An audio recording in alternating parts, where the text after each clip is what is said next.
സ്നേഹം നിറഞ്ഞ രക്ഷിതാക്കളെ, പ്രിയപ്പെട്ട വിദ്യാർത്ഥികളെ, ഈ വീഡിയോയിലൂടെ നമ്മൾ പരിചയപ്പെടുത്തുന്നത് 2026 സമസ്ത പാദവാർഷിക പരീക്ഷ 10ാം ക്ലാസ് തഫ്സീറുൽ ഖുർആൻ പരീക്ഷയ്ക്ക് പ്രധാനമായും എന്തൊക്കെ കാര്യങ്ങൾ നമ്മൾ ശ്രദ്ധിക്കണം, ഇമ്പോർട്ടൻ്റ് ആയ ചോദ്യങ്ങൾ ഏതൊക്കെയാണ്, മോഡൽ ചോദ്യങ്ങൾ ഏത് രൂപത്തിലാണ് വരിക, എത്ര പാഠങ്ങൾ പരീക്ഷയ്ക്ക് വേണ്ടി നമ്മൾ പഠിക്കണം എന്നീ വിഷയങ്ങളെല്ലാം ഉൾപ്പെടുത്തിയ വളരെ ഉപകാരപ്രദമായ നല്ല വീഡിയോ ആണ്. മുഴുവനായി തന്നെ കാണാൻ പ്രത്യേകം ശ്രദ്ധിക്കുക. മുഴുവൻ കാണുന്നതിലൂടെ ചോദ്യം വരുന്ന രൂപം നമുക്ക് കൃത്യമായി മനസ്സിലാക്കാനും നല്ല മാർക്ക് നേടാനും കഴിയും. തഫ്സീർ നമുക്ക് 9 പാഠങ്ങളാണ് തഫ്സീറിൽ നമുക്ക് പഠിക്കാനുള്ളത്, പരീക്ഷയുടെ പാഠങ്ങളായി വരുന്നത്. അഥവാ 9 സൂറത്തുകൾ ഉണ്ടാകും. ഈ 9 സൂറത്തുകളും നന്നായി പഠിക്കുക.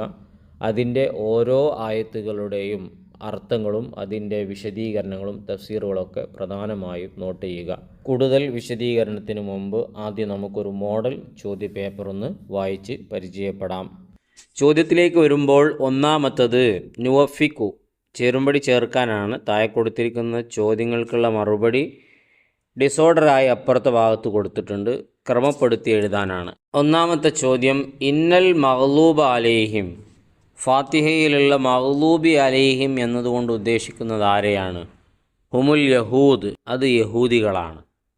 രണ്ടാമത്തത് ഇന്നല്ലീന, വലല്ലീൻ എന്ന ഫാത്തിഹയിലെ ലാലീൻ കൊണ്ട് ഉദ്ദേശിക്കുന്നത് ആരാണ്? ഹുമുൻ നസാറ, അത് നസാറാക്കളുമാണ്. മൂന്നാമത്തത് വക്തു ഇർത്തിഫായി ഷംസ്, സൂര്യൻ ഉയരുന്ന സമയം ഏതാണത്? ഇതിൽ അല്ലുഹ എന്നുള്ളതാണ് യോജിച്ചത്. നാലാമത്തത് അത്തഹദ്ദുസു ബിൻ നിഅമത്തി, അനുഗ്രഹങ്ങൾ കൊണ്ട് സംസാരിക്കുക. ശുക്റുഹ, അത് അതിൻ്റെ നന്ദിയാണ്, അതിൻ്റെ ശുക്റാണത്, കിട്ടിയ അനുഗ്രഹങ്ങൾ കൊണ്ട് സംസാരിക്കുക എന്നുള്ളത്. അഞ്ചാമത്തത് കല്ലമല്ലാഹു അലൈഹി മൂസ നബിയോട് അല്ലാഹു സംസാരിച്ചു തൂരിസീന പർവ്വതത്തിൽ വെച്ച്.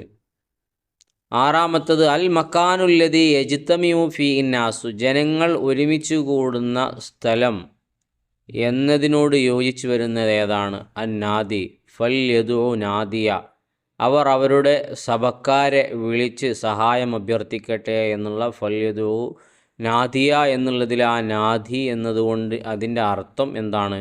ജനങ്ങൾ ഒരുമിച്ച് കൂടുന്ന സ്ഥലം എന്നാണ് നാദി എന്ന് പറഞ്ഞാൽ. അതിൽ പരാമർശിക്കപ്പെട്ട വിഷയങ്ങളൊക്കെ പ്രധാനപ്പെട്ടതാണ്, പ്രത്യേകം പഠിച്ചു വെക്കുക.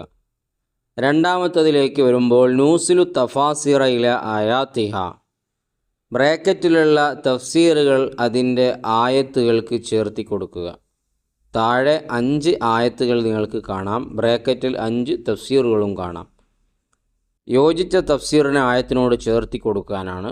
ഒന്നാമത്തത് ഇഹ്ദിന സിറാത്തുൽ മുസ്തഖീം, നേരായ വഴിയിൽ ഞങ്ങളെ നീ ചേർക്കണമേ എന്ന ഫാത്തിഹയിലെ ആയത്തിൻ്റെ വിശദീകരണം. അർഷിദ്ന ഇല ത്വരീഖിൽ മുസ്തഖീം, ചൊവ്വായ വഴിയിലേക്ക് ഞങ്ങളെ നീ ചേർക്കണമേ, അർഷിദിന, അതാണ് യോജിച്ചത്. രണ്ടാമത്തത് ഫൈദാ ഫറഗ്ത ഫൻസബ്, ഫൈദാ ഫറഗ്ത നബിയെ നിങ്ങൾ ഒഴിവായാൽ, നിസ്കാരത്തിൽ നിന്ന് ഒഴിവായാൽ, ഫൻസബ് നിങ്ങൾ പ്രാർത്ഥന നടത്തുക. ഇജ്തഹിദ് ഫി ദുആഇ, ദുആയിൽ പരിശ്രമിക്കുക, അതാണ് തഫ്സീർ. മൂന്നാമത്തത് ഫഅമ്മൽ യതീമ ഫലാ തഖ്ഹർ, വല്ലുഹയിലെ യതീമക്കളെ നിങ്ങൾ അവഹേളിക്കരുത് എന്ന ആയത്തിൻ്റെ ആശയം ഏതാണ്? ബി അഖ്ദി മാലിഹി, അവരുടെ സമ്പത്തിന് നിങ്ങൾ എടുക്കൽ കൊണ്ട്, വഇദ്ലാലിഹി വഇഹ്തിഖാരിഹി, അവരെ നിന്ദ്യരും നിസാരരുമാക്കുക. ഇതൊക്കെയാണ് നിങ്ങൾ യതീമക്കളെ അവഹേളിക്കരുത് എന്നതിൻ്റെ വിശദീകരണമായി കൊടുത്തിട്ടുള്ളത്. നാലാമത്തത് അല്ലമൽ ഇൻസാന മാലം യഅലം, മനുഷ്യർക്ക് അറിയാത്തത് പഠിപ്പിച്ചു. എന്താണ് ഈ അറിയാത്തത് എന്നതുകൊണ്ട് ഉദ്ദേശിക്കുന്നത്? മിനൽ ഹുദ, നേർമാർഗം, വൽ കിതാബത്ത്, എഴുത്ത്, വസനാഅത്തി, കൈത്തൊഴിലുകൾ, വഗൈരിഹ, അതല്ലാത്ത മറ്റു കാര്യങ്ങളും. അഞ്ചാമത്തത് വഹാദൽ ബലദിൽ അമീൻ, ഈ അമീനായ നിർഭയത്വത്തിൻ്റെ നാട് ഏതാണത്?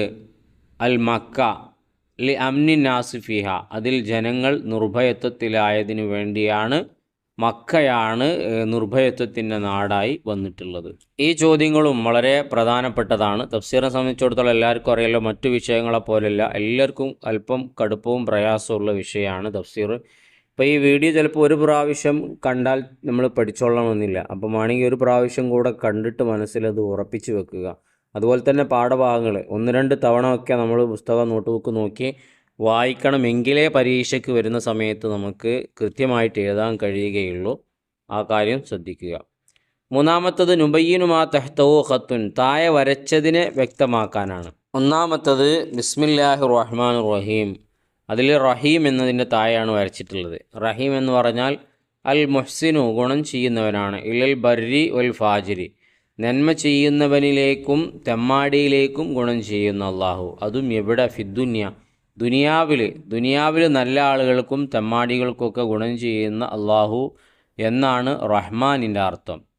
രണ്ടാമത്തത് വജദക്ക ലോല്ലൻ ഫഹദ എന്നതിലെ ലോല്ലൻ, നിങ്ങൾ വഴിപിഴച്ച് പോയവരായിരുന്നില്ലേ, പിന്നെ നിങ്ങളെ നമ്മൾ നേർമാർഗത്തിലാക്കിയില്ലേ എന്നല്ലേ ആയത്തിൻ്റെ അർത്ഥം. എന്താണ് അതിൻ്റെ ഈ ലോല്ലൻ എന്നുള്ളതിൻ്റെ വിശദീകരണം എന്താണ്? ഖാലിയം മിന ശരീഅത്തി, ഇവിടെ വഴിപിഴച്ച് പോവുക എന്ന് പറഞ്ഞാൽ തെറ്റായ കാര്യങ്ങൾ ചെയ്യുക എന്നതല്ല, ശരീഅത്തില്ലാതെ ഒഴിഞ്ഞു നടക്കുക എന്നതാണ്, ഒരു മതമില്ലാതെ ഒഴിഞ്ഞു നടക്കുക എന്നുള്ളതാണ്. അതല്ലാതെ നബിതങ്ങൾ ഒരു തെറ്റും ചെയ്യാത്ത ആളാണ്, ചെറുപ്പം മുതലേ നബുവത്ത് ലഭിക്കുന്നത് വരെ, പിന്നെ തുടർന്ന് അങ്ങോട്ടും. അപ്പം അങ്ങനെ നമ്മളതിനെ പ്രത്യേകം മനസ്സിലാക്കണം. മൂന്നാമത്തത് വത്തീനി വസൈത്തൂൻ എന്നുള്ളതിലെ സൈത്തൂൻ എന്നതിൻ്റെ താഴെ വരച്ചിട്ടുള്ളത്. അതിൻ്റെ വിശദീകരണം എന്താണ് പുസ്തകത്തിൽ കൊടുത്തിട്ടുള്ളത്? വഹുവ സമറത്തു ഷജരിൻ മുസ്ബിരിൻ സൈത്തിയെ, സൈത്തീനെ തരുന്ന, സൈത്തീ എന്ന എണ്ണയെ തരുന്ന ഫലം കായ്ക്കുന്ന ഒരു മരമാണത്. തൂക്കലു സിമാറുഹ, അതിൻ്റെ ആ പഴം കഴിക്കുകയും ചെയ്യും. ഇതാണ് സൈത്തൂൻ എന്നതിൻ്റെ വിശദീകരണം കൊടുത്തിട്ടുള്ളത്. നോട്ട് ചെയ്യുക, അതൊക്കെ വളരെ ടഫുള്ള കാര്യങ്ങളാണ്.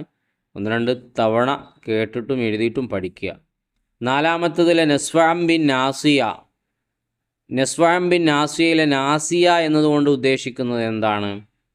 അഷ്യറുൻ, മുടിയാണ്, തൊവീലുൻ, നീളമുള്ള, ഫബിമ മുഖദ്ദമുർ റഅ്സി, തലയുടെ മുൻഭാഗത്തായി തൂങ്ങുന്ന നീളമുള്ള മുടി എന്നതാണ് നാസിയ എന്നതുകൊണ്ട് ഉദ്ദേശിക്കുന്നത്. സൂറത്തുൽ അലഖിലാണ് ലനസ്ഫഅൻ ബിൻ നാസിയ എന്നുള്ള ആയത്ത് വരുന്നത്. അബൂജഹലിൻ്റെ മൂർദാവിനെ നമ്മൾ നരകത്തിലേക്ക് വലിക്കും എന്നാണല്ലോ അതിൻ്റെ ആശയം. അഞ്ചാമത്തത് തനസ്സലുൽ മലായിക്കത്തു വറൂഹു, മലക്കുകളും പിന്നെ ഒരു റൂഹും ഇറങ്ങും. പിന്നെ എന്തിനാ ഒരു റൂഹും പറഞ്ഞത്? അപ്പോൾ അതുകൊണ്ട് ഉദ്ദേശിക്കുന്ന, റൂഹ് കൊണ്ട് ഉദ്ദേശിക്കുന്നത് ജിബ്രീലാണ്. ജിബ്രീൽ ആണ് റൂഹ് കൊണ്ട് ഉദ്ദേശിക്കുന്നത്. അപ്പം ജിബ്രീൽ മലക്കുകളിൽ സ്ഥാനമുള്ളത് കൊണ്ടാണ് മലക്കുകളെ പറഞ്ഞിട്ട് ജിബ്രീലിനെ കൂടെ എടുത്തു പറഞ്ഞത്. ഇനി നാലാമത്തത് നുജീബു, ഉത്തരം എഴുതാം എന്നുള്ള ഒരു ചോദ്യമാണ്. പ്രധാനപ്പെട്ട ചോദ്യങ്ങളാണ് അതിലൊക്കെ വന്നിട്ടുള്ളത്. അതിലേക്ക് കടക്കുന്നതിന് മുമ്പ് ഇതുപോലത്തെ മദ്രസാപരമായ നല്ല നല്ല കാര്യങ്ങൾ നേരത്തെ നിങ്ങളിലേക്ക് എത്തുന്നതിന് വേണ്ടി ഈ ഒരു ചാനൽ നിങ്ങൾ സബ്സ്ക്രൈബ് ചെയ്യണമെന്ന് അറിയിക്കുകയാണ്. ഇത്തരം വീഡിയോകൾ ചെയ്യുന്നതിന് നിങ്ങൾ ഞങ്ങൾക്ക് നൽകുന്ന സപ്പോർട്ടും സഹകരണവും സബ്സ്ക്രൈബ് തന്നെയാണ്. ചെയ്യാത്തവരുണ്ടെങ്കിൽ ചെയ്ത് സഹായിക്കണമെന്ന് അറിയിക്കുന്നു. ഈ ഒരു പരീക്ഷ കഴിയുന്നതോടെ 1.5 ലക്ഷം സബ്സ്ക്രൈബേഴ്സിന് പൂർത്തിയാക്കാൻ കഴിയുമെന്ന ഒരു പ്രതീക്ഷയാണ്. നിങ്ങളൊക്കെ കൂടെ നിൽക്കും എന്ന് വിചാരിക്കുന്നു. ചോദ്യത്തിലേക്ക് വരുമ്പോൾ ഒന്നാമത്തത് ഇന്ന അൻസൽനാഹു ഫീ ലൈലത്തുൽ ഖദർ മിമ്മ വ ഇലാമ, ലൈലത്തുൽ ഖദറിൽ ഖുർആനിനെ നമ്മൾ ഇറക്കി. അത് എവിടെ നിന്ന് എവിടേക്കാണ് ആ ഇറക്കം? ഖുർആനെ ഇറക്കി എന്ന് പറഞ്ഞല്ലോ, ആ ഇറക്കം എവിടെ നിന്ന് എവിടേക്കാണ്? മിനൽ ലൗഹിൽ മഹ്ഫൂദ്, ലൗഹിൽ മഹ്ഫൂദിൽ നിന്നാണ് ഇറക്കിയത്. ഇലാ ബൈത്തുൽ ഇസ്സ, ബൈത്തുൽ ഇസ്സയിലേക്കാണ്. ബൈത്തുൽ ഇസ്സ ഫി സമായി ദുനിയ, 1-ാം ആകാശത്തിലുള്ള ബൈത്തുൽ ഇസ്സയിലേക്കുള്ള ഇറക്കത്തെക്കുറിച്ചാണ് ഇന്ന അൻസൽനാഹു ഫീ ലൈലത്തുൽ ഖദർ എന്ന് പറഞ്ഞത്. രണ്ടാമത്തത് മാദാ യഖൂലു മൻ ഖറഅ സൂറത്ത വത്തീനി ഇലാ ആഖിരിഹ, ഒരാൾ വത്തീനി അതിൻ്റെ അവസാനം വരെ ഓതിക്കഴിഞ്ഞാൽ എന്താണ് പറയേണ്ടത്? അവസാനം ബലാ, അതെ, വ അന അല ദാലിക മിന ഷാഹിദീൻ, ഞാൻ അതിനെ ഉൾക്കൊള്ളുന്നയാളാണ്, അതിൻ്റെ മേൽ വിശ്വാസമുള്ള ആളാണ് എന്ന അർത്ഥത്തിലുള്ള ആ ദിക്ർ ബലാ വ അന അല ദാലിക മിന ഷാഹിദീൻ എന്ന് പറയണം. മൂന്നാമത്തത് മാദാ ഖാൻ നബി സല്ലല്ലാഹു അലൈഹി വസല്ലം യഖൂലു ഫി ഇബ്തിദാഇൽ ബിഅസ, നബൂവത്തിൻ്റെ പ്രവാചകത്വം ലഭിച്ചതിൻ്റെ ആദ്യഘട്ടത്തിൽ നബി സല്ലല്ലാഹു അലൈഹി വസല്ലമ തങ്ങൾ എന്തായിരുന്നു പറയാറുണ്ടായിരുന്നത്? അഖാഫു അല്ല അഖൂമ ബി ഹഖി ദഅവത്തി, പ്രബോധനത്തിൻ്റെ ആളുകളെ ദീനിലേക്ക് ക്ഷണിക്കുന്നതിൻ്റെ ആ ദൗത്യം പൂർത്തീകരിക്കാൻ എനിക്ക് സാധിക്കുമോ എന്ന് ഞാൻ ഭയപ്പെടുന്നു. എന്ന് നബി സല്ലല്ലാഹു അലൈഹി വസല്ലമ തങ്ങൾ പറയാറുണ്ടായിരുന്നു. നാലാമത്തത് മാതാ കാലലെ ഹസനു ബി തഫ്സീരി വ അമ്മാ ബി നിഅമത്തി റബ്ബിക ഫഹദ്ദിസ്. നിങ്ങളുടെ അനുഗ്രഹങ്ങളെക്കുറിച്ച് നിങ്ങൾ സംസാരിച്ചോളൂ എന്ന ആയത്തിൻ്റെ തഫ്സീറിൽ വിശദീകരണത്തിൽ ഹസൻ റളിയല്ലാഹു അൻഹു എന്താണ് പറഞ്ഞത്? ഇദാ അലിംത ഖൈറൻ ഫഹദ്ദിസ് ബിഹി ഇഖ്വാനക. നിനക്കൊരു നന്മയെ അറിയപ്പെട്ടാൽ, നിന്നിലേക്ക് വന്ന ഒരു നല്ല കാര്യത്തിനെ നീ അറിയപ്പെട്ടാൽ അതുകൊണ്ട് നീ സംസാരിക്കണം. എന്തിനു വേണ്ടിയാണ്? ലിയക്തദൂബിക, നിന്നെക്കൊണ്ട് അവരും പിന്തുടരുന്നതിന് വേണ്ടി, അവർക്കും അതൊരു പ്രചോദനമാകുന്നതിന് വേണ്ടി നിന്നിലേക്ക് എത്തിയ നല്ല കാര്യങ്ങൾ കൊണ്ട് നീ സംസാരിക്കണം എന്നാണ് ഹസൻ റളിയല്ലാഹു അൻഹു പറഞ്ഞത്. അഞ്ചാമത്തത് മാതാ കാല വഹ്ബ് ബിനു മുനബ്ബഹ് അൻ ആമീൻ. ആമീനെക്കുറിച്ച് വഹ്ബ് ബിനു മുനബ്ബഹ് എന്താണ് പറഞ്ഞത്? ആമീൻ അർബഅത്തു അഹ്റുഫ്. ആമീൻ 4 അക്ഷരമാണ്. യഖ്ലുഖുല്ലാഹു മിൻ കുല്ലി ഹറഫിൻ മലക്കൻ. ഓരോ അക്ഷരങ്ങളിൽ നിന്നും അള്ളാഹു ഓരോ മലക്കിനെ പടക്കും. യഖൂലു അല്ലാഹുമ്മ യഗ്ഫിർ ലി കുല്ലി മൻ കാല ആമീൻ. എന്നിട്ട് അവർ പറയും, അള്ളാഹുവെ ആമീൻ പറഞ്ഞ ഓരോരുത്തർക്കും നീ പൊറുക്കണം. അല്ലാഹുമ്മ ഗ്ഫിർ ലി കുല്ലി മൻ കാല ആമീൻ. ആമീൻ പറഞ്ഞ എല്ലാവർക്കും നീ പൊറുക്കണമെന്നവർ പറയും. ആറാമത്തത് മത്താ നസലത്ത് അറഅയ്തല്ലദീ യൻഹാ അബ്ദൻ ഇദാ സ്വല്ല എന്ന ആയത്ത് എപ്പോഴാണ് ഇറങ്ങിയത്? നിങ്ങളെ നിസ്കാരത്തെ തൊട്ട് തടയുന്ന ഒരാളെക്കുറിച്ച് നബിയെ തങ്ങൾ എന്നോട് പറയുക എന്നാണല്ലോ ആയത്തിൻ്റെ ആശയം.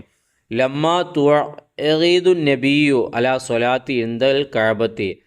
കഅബയുടെ അടുത്ത് വെച്ച് നബി സല്ലല്ലാഹു അലൈഹി വസല്ലമ തങ്ങളെ നിസ്കരിക്കുന്നതിനെതിരെ ഭീഷണിപ്പെടുത്തിയ സമയത്താണ് ഈ ഒരു ആയത്ത് ഇറങ്ങിയത്. അബൂജഹലാണ് എതിർകക്ഷി.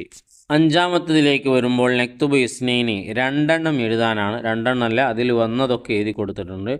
ഒന്നാമത് ചോദിച്ചിട്ടുള്ളത് അലാമത്തു ലൈലത്തുൽ ഖദർ. ലൈലത്തുൽ ഖദറിൻ്റെ ലക്ഷണങ്ങളിൽ നിന്ന് 2 കില്ലത്തു നബിഹിൽ കിലാബ്, നായയുടെ കരച്ചിൽ കുറയും. വതുലൂഇ ഷംസി യൗമിഹ സോഫിയത്തു നഖിയത്തുൻ, അന്നത്തെ പ്രഭാത സൂര്യൻ്റെ കിരണങ്ങൾ തെളിഞ്ഞതും വളരെ നൈർമല്യമുള്ളതുമായിരിക്കും. രണ്ടാമത്തത് ഫായിദത്തു അക്ലി സമരി തീൻ. തീൻ ഫലം കഴിക്കുന്നതിൻ്റെ നേട്ടങ്ങൾ എന്തൊക്കെയാണ്? തുക്കല്ലിലുൽ ബൽഅം, കഫം കുറക്കും. വ തുതഹിറുൽ കില്യത്തൈനി, കിഡ്നിയെ ശുദ്ധിയാക്കും. വ തുസീലു മാഫിൽ മസാനിയത്തി ഫിം റംലി, മൂത്രക്കല്ല് നീക്കം ചെയ്യും. വ തഖ്തഉൽ ബവാസീർ, അതുപോലെ തന്നെ മൂലക്കുരുവെ ഇല്ലാതെയാക്കും. ഈ 4 കാര്യങ്ങളും അത്തിപ്പഴം കഴിച്ചാലുള്ള നേട്ടങ്ങളാണ്. ഇനി നാലാമത്തത് അർബഅത്തു അഖ്സാമി മിനന്നാസി. ജനങ്ങളിൽ 4 തരം ആളുകളുണ്ട് എന്ന് നമ്മൾ പാഠത്തിൽ പഠിച്ചല്ലോ. അത് ഇമ്പോർട്ടൻ്റ് ആണ്, എല്ലാവരും പഠിച്ചു വെക്കുക. അതിൽ നിന്നുള്ള 2 ആൾക്കാരെ എഴുതാനാണ്. വമിനുഹും മൻ ലഹു സൂറത്തു ഷർരിൻ ഫി ദുനിയ, ദുനിയാവിൽ അവർക്ക് ഷർറായിരിക്കും, പ്രയാസമായിരിക്കും. വ ഖൈറും ഫിൽ ആഖിറ, എന്നാൽ ആഖിറത്തിൽ ഖൈറുമായിരിക്കും. വഹുമുൽ ഫുഖറാഹു, അവർ പാവപ്പെട്ട ആളുകളാണ്, സാമ്പത്തിക ശേഷി ഇല്ലാത്തവരാണ്. അപ്പോൾ ഇവിടെ പ്രയാസങ്ങളും ആഖിറത്തിൽ അവർക്ക് വലിയ ഗുണവും ഉണ്ടാവും. പിന്നെ ഫുഖറാഉൽ മുഅ്മിനൂന, വിശ്വാസികളായ പാവപ്പെട്ടവരാണ്. പിന്നെ മല്ല ഓ ഖൈറും ഫിദ്ദാറൈനി, ഇരുലോകത്തും നന്മയുള്ള ആളുകൾ. വഹും അഹ്ലു ത്വാഅത്തി, അവർ നന്മയുടെ ആളുകളും. അൽ അഗ്നിയാഉ, അതുപോലെ തന്നെ സാമ്പത്തിക ശേഷി ഉള്ള ആളുകളുമാണ്. ഇനി ദുനിയാവിലും ആഖിറത്തിലും എന്തില്ലാത്തത്? നന്മയില്ലാത്തവർ. അതുപോലെ തന്നെ ദുനിയാവിൽ മാത്രം നന്മയുള്ളവർ, ആഖിറത്തിൽ ഒന്നുമില്ലാത്ത ആളുകൾ. ഇങ്ങനെ 4 വിഭാഗങ്ങളുണ്ട്, അത് നോട്ട് ചെയ്ത് പഠിക്കുക. ഇനി ആറാമത്തത് നക്തുമുൽ മാന സലാസ്, 3 അർത്ഥം ഏതാനാണ്? അങ്കല, ഭാരപ്പെടുത്തി. ഉസ്ർ, പ്രയാസം. സുജാജ്, ഗ്ലാസ്. സനാ, പുകയ്ത്തുക. 3 ഏതാനാണ് ആവശ്യപ്പെട്ടത്.